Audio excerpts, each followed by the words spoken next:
UPSC 2022 में paper 2 में पूछे गए 20 में से 14-15 प्रश्न ऐसे थे जो कि डायरेक्टली करंट अफेयर से रिलेटेड थे। अगर आपने करंट अफेयर अच्छे से पढ़ा होता तो ये इसमें हाई स्कोर आप कर सकते थे।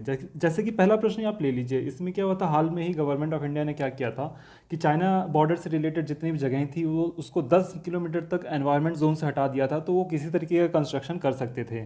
ठीक है। दूसरा प्रश्न अगर आप ले लेंगे तो जम्मू कश्मीर में नॉर्थ ईस्ट एरिया में डिफरेंट रूल्स होते हैं, वहाँ पे आप जाके ज़मीन नहीं खरीद सकते हैं, हिमाचल में जाके आप ज़मीन नहीं खरीद सकते हैं, तो ये भी करंट अफेयर का ही पार्ट है।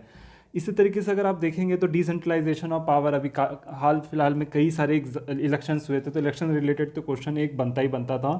चौथा प्रश्न अगर आप देखेंगे तो वाइस प्रेसिडेंट ऑफ इंडिया से रिलेटेड इसका इलेक्शन इसी साल हुआ है, तो इससे तो क्वेश्चन बनता ही बनता था। गति शक्ति शक्ति योजना जो था ये ट्रिपल पी मॉडल पे बेस्ड है, तो इससे भी क्वेश्चन बनना ही था। अगर आपने ये सब किया होगा तो आपको ईजिली इसमें अच्छा स्कोर हो जाता। श्रीलंका इशू आप ले लीजिए, श्रीलंका इंडिया का रिलेशनशिप के बारे में पूछ लिया है, सार्क के बारे में पूछ लिया है, क्योंकि साउथ एशिया जो है इस बार बहुत ही न्यूज़ में था, इससे रिलेटेड क्वेश्चन बनना था, ऐसा उम्मीद लगाया जा रहा था और इस क्वेश्चन पूछा गया है। तो कुछ भी ऐसा बाहर से नहीं आया हुआ है।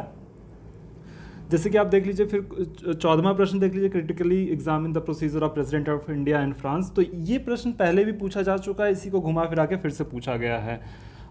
क्वेश्चन नंबर 19 आप ले लीजिए, I2U2, ये तो बहुत ही चर्चा में था, इजीली बनना चाहिए था।